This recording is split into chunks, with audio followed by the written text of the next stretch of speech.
Hey, what's up, everybody? On today's episode, we are talking conversion rate optimization and 3 big things that you can do today to increase your conversion rate without spending a dime on ads or other tools. My name is John Aikin. I'm the CEO of Web Canopy Studio, and this is the Website Conversion Show.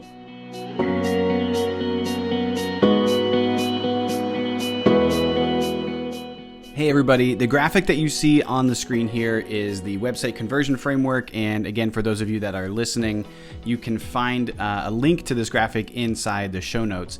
And the website conversion framework is kind of the theme that we've been going over the last several episodes. We're really looking at what are the essential elements of a high converting website. What are the things that website must do? And so today we're talking about the top level here of this diagram, which is conversion rate optimization. Now, conversion rate optimization is not something that you do right away on your website. It's not something that just happens and you're just like, okay, I'm going to do conversion rate optimization. I've got these things I want to do. The reason is conversion rate optimization is about how to improve your website after you have some kind of foundation. It's about improving the overall goals and improving the overall performance of what it is that you're trying to accomplish. So when we think about all the other things that have to happen first, we have to go down to the bottom of this diagram, of this pyramid here, and focus on each of these elements one by one, and make sure that the website is doing what we want it to do, right? Like it needs to convert leads. It needs to drive traffic. It has to do all of these different things. And so when we have that foundation, let's say your website does exist today and it's doing okay.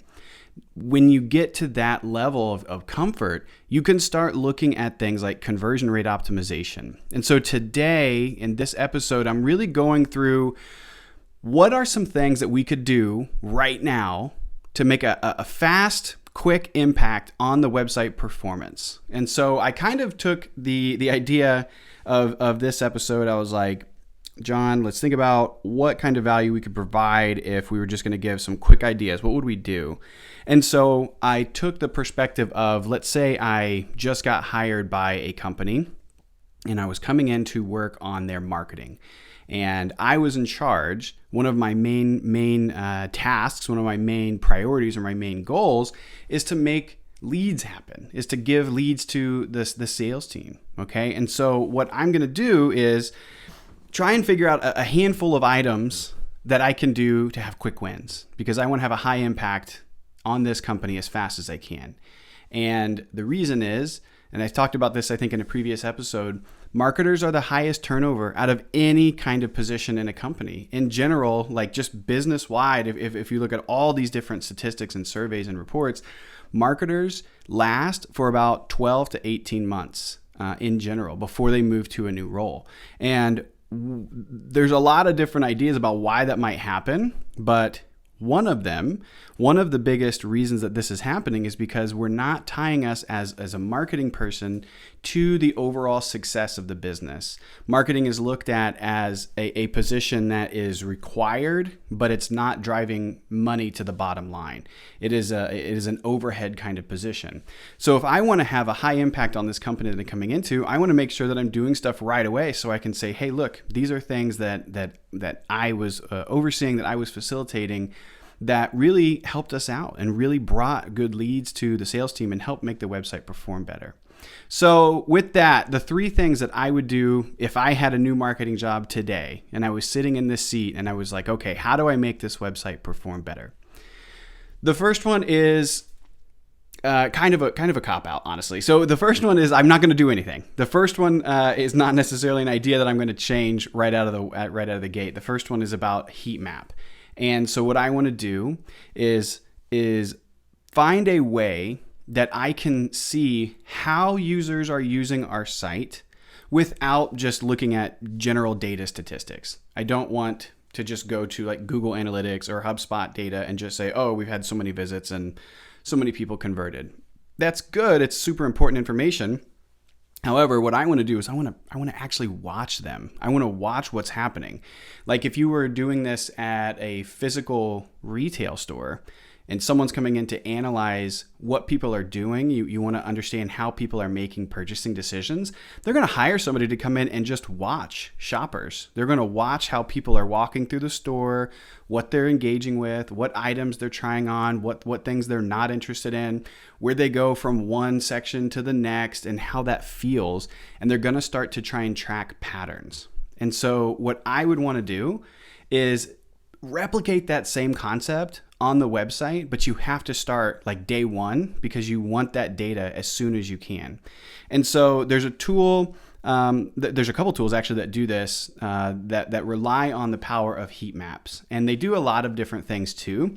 But two of my favorites, Lucky Orange is by far my most favorite tool for this. Hotjar is another one. Lucky Orange and Hotjar both have free accounts, so you can literally do this for free and to see if you like it. And then if you want the extended and the more data that comes with it, of course, you can purchase different plans. But with Lucky Orange, one of the first things that we do this with our clients too, we install Lucky Orange on the website right away, because what that's going to allow us to do is to start seeing patterns and to start tracking how people are using the website. Perfect example. A heat map is going to show a couple different kinds of things, but the one that I generally look at the first is like a scroll map. And so what that scroll does is it shows you, okay, at the top of the page, we know 100% of the visitors see the top of the page. They have to, right? They have to see it. That's just where they land. You can't, unless there's like an anchor tag or some crazy stuff, you don't just like automatically show up, 2/3 of the way down at the bottom of the page unless it's an intentional link. For the most part, 100% of the visitors are going to see the top of the page. So what would be really interesting then is to see where people fall off.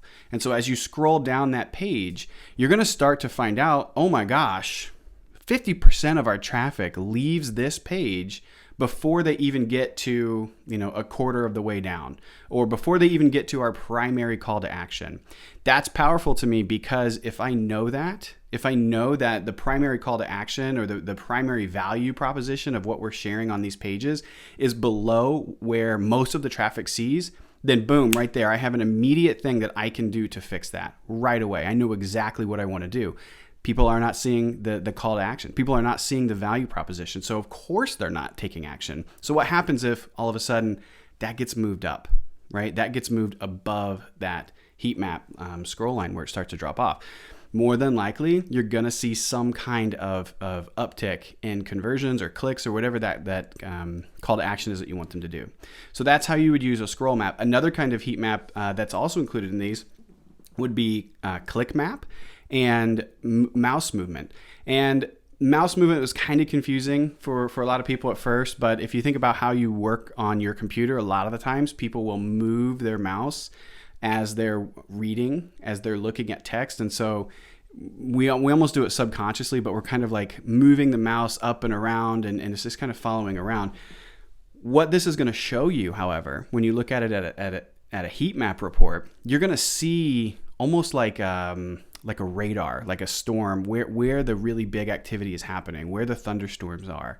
And the bigger, excuse me, I hit my mic. The bigger activity that you're going to see is showing you these are things that either A, are really fascinating to people, or B, things that they don't have a clue what that means. And so you would have to go in with an analytical eye, but you're going to start to see then, okay, I can see where people are spending their time, what they're highlighting, what they're hovering over, where they're moving their mouse, and maybe I need to make some adjustments off of that. The click maps are, again, very similar to that, but that's literally where people are clicking. And you're going to get priorities and orders and who's clicking where and what CTA has the most clicks and so on. So heat map reviews, I would install it and I'd let it sit for about 2 to 4 weeks, depending on your traffic. You want to get a pretty substantial amount of visitors to get in there and see, but that's going to give you so many ideas and just the knowledge to show that. And you go and take this heat map, you can even print it off. You go and take this heat map to your boss and you say, look, this is how people are using your site. Here's how I think we can make some changes. Here's how I think we can make improvements there.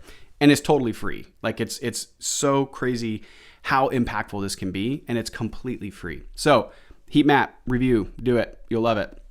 Next, exit intent pop-up. Lot of drama around pop-ups. A lot of people don't like them. I don't really love them unless they're used in a very tasteful way. And I like the idea of pop-ups in an exit intent format because it's almost as if you are providing value to somebody before they leave, before they are walking out. So for example, it's like, let's use a retail example again. Why do you think we have all these different end cap items? Why do you think we have all of these different things in stores that are like near the exit? It's so that people, when they walk in first, they can see that, yes, but as they're exiting, as they're walking out, I don't know how many times I've been with my wife and we walk through Target and she's like, oh my gosh, look, I need that. And I'm like, oh, okay, yeah, let's do it. So it's exactly that same kind of concept. Rather than asking people to buy, of course you can ask people to buy, but having an exit intent pop-up, if you do this tastefully, what you're doing is as somebody goes to click that back button or to click the exit button on the browser, a pop-up shows up, and it can be obnoxious if you do this wrong. So when you're doing something like this, you'd want to put something up that says something like, wait, don't go yet. Did you get a chance to get our, and then give something of value. Typically, you want to give something very high value.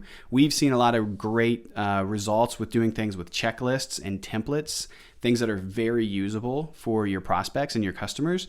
So think again, you're providing value to them of something that they could use in their job or in their personal life, things that they can actually have and have access to.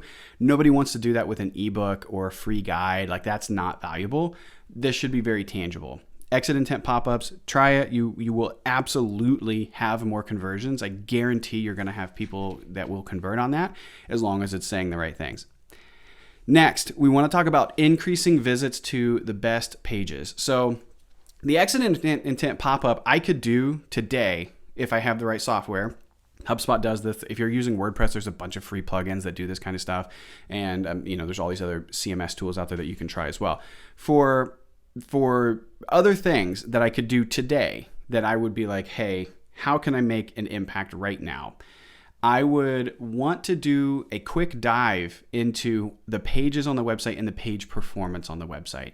And what I'm looking for are the best converting pages. I want to look for the pages that have the highest conversion rate with a decent amount of traffic. We don't want to say, oh, we've had one person hit this page and that person converted, therefore it's 100% conversion rate. That's not enough data to really identify that that's a conversion rate that we want to target, because it's not logical. That one person could have been somebody from your team, right? So we have to make sure that it's legitimate. You want to have 50, 100 plus kind of visitors to that page to then track the conversion rate of the page. Why do we want to do this? Well, if I know that this page converts really well, if I know that this page is converting at 30, 40%, maybe 50%, it would make sense that I should try and find more ways to get people to that page, right? So I'm going to think about how can I get people to that page, because if that conversion rate holds true, if that conversion rate really is 37% or 55% or whatever it might be, then I want to try and get as many people into that as possible. Because think of it as you have this machine, and for every 100 people that come to this machine, you get 40 people on the back end that become leads. Awesome, that's great. But now what do I want to do with it? Well, I can optimize that machine. I can try and get that machine to make it, instead of 100 people in equals maybe 40, now it's 50. Cool, that would be great. So you can do things within the page to make it better. However, if you know that you get 40 people in and you need 120 or 500 people, then you just have to say, all right, if that conversion rate holds true, how many people do I actually need to get in? So you're doing some goal planning, you're doing some strategic insights into why you're doing something, why you need to increase the leads into this page or the visits into this page, but it's for a purpose tied to the goals of the company. It's great dialogue to have as a leadership team. It's great dialogue to bring into any kind of conversation with your CEO and so on. So how do we do the visits? How does that work? Because yeah, that sounds great. Like I'd love to get more people to this page that converts really well. So generally speaking, those are going to be like some landing pages, right? So you have maybe a lead magnet or some kind of offer that you're giving away, some kind of special positioning for a webinar or something like that. So number one, I'm just going to use HubSpot as an example. If I'm using HubSpot, I'm going to make a list of everybody inside of my HubSpot portal, all of my contacts that I have the ability to market to. And I'm going to make a list of everybody that has not done that thing yet, that has not downloaded that or submitted that form on that page. And I'm going to drive a campaign to get people to that value, to get people to sign up to do that thing, whatever it is on that landing page. Let's say it's a checklist. The reason is I know those people have a need. I know those people are in the portal for a reason. They have opted in, they have done something, so they're interested in getting more help. So I'm going to be valuable to them and provide them with resources that I know will help them. Okay, so I'm going to increase page visits that way. The next thing I'm going to do is think about the messaging. Remember, we talked about heat maps, and maybe we're not getting people to scroll down to see the things that we want them to do. So I might make some very obvious call to actions on the homepage or other pages on the website that are strategically getting people to go to that page. I might also put that page in the top level navigation as just a big button, right? Like try this assessment, or get our free guide, or try this checklist, or get this template, or whatever it is you're giving away, because that is very, very valuable. And so these are just tests you can run. I know that when people think about making some of these changes, they get a little antsy and they say, I don't want to make this like massive change to our website. I don't know if the bosses are going to like it, or I don't know what it's going to do for the perception of our visitors. My recommendation is to try it. Try it for 2 weeks. Try it for a month. You can always take it down. You can always go back to what you had before if you want, but my guess is it's going to work. And so you're not going to want to change it, because if it's working and you're generating more leads, you're going to have a lot of value there and a lot of reason to keep it up. The other thing you could do would be any kind of social channels, any kind of social sharing. So you have a LinkedIn audience, you have connections personally, your team has connections, you have maybe some kind of Facebook or Twitter or Instagram or anything like that. And you're going to want to try and push people to that campaign, to that landing page, or the page that's converting well. So those are just some quick ways. And again, guys, all of those are free. Like you don't have to pay to do any of those. It might take you a few hours tops to do all of that. And immediately those 3 things, you would have such a huge impact on the conversion rate. Even just generating a few more people than what you're doing now is an improvement that wouldn't have happened had you not make these adjustments and these changes. And then the last thing I would say is just go back and track it. Just see what happens. If it's something that you need to go back and change it. If it's working, maybe consider keeping it. So those are the 3 things that I would do if I was, brought in to sit down as a marketing director for a company. How can I make an impact on lead generation and passing leads to the sales team? Those are the 3 ideas that I would jump into right away. I'd install Heatmaps, and I'd go back and check the click map, the scroll map, the mouse movement map, and all of those different things. By the way, all of those tools have some great features for recordings and tagging events and all these other things, so you can really get into the weeds and the details of what they're doing. I would install exit intent pop-ups so that you could have a really valuable giveaway to people who are exiting the page and say, wait, did you get a chance to try our this? It's the same concept of people who are handing out flyers, who are giving away food at the food court, who are doing all these different things. They want to give you that option to provide value.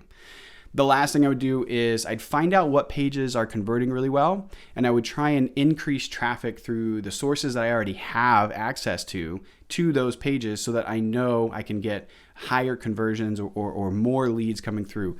Again, we talked about emailing the audience. It doesn't have to be net new leads. Ideally, net new leads are great. Everyone thinks in terms of lead generation as net new leads, but if they're already in your audience and you're warming them back up, that's phenomenal. You're doing your job, and you're doing it quite well. So that's it, guys. Those are the 3 things I would do for improving conversion rates on your website today. You could sit in and start doing those right now. If you want to know more, please go to our website and take the assessment, webcanopystudio.com/assessment. There's also a link in the show notes. This is an assessment where you're going to be able to take your own assessment, ask yourself these questions. There's 5 questions in 6 categories of that website conversion framework I showed at the beginning. And it's a way for you to be honest about how you feel you're performing or your website's performing in these particular areas. And then based on your answers, you're going to get a checklist of things that you can start doing right away to make those changes and to fix those on your own. We also have resources and tons of other things available to you on the PDF that's delivered to you. I think that's it. Let me know if you have any questions, and we'll see you guys next time. Thank you.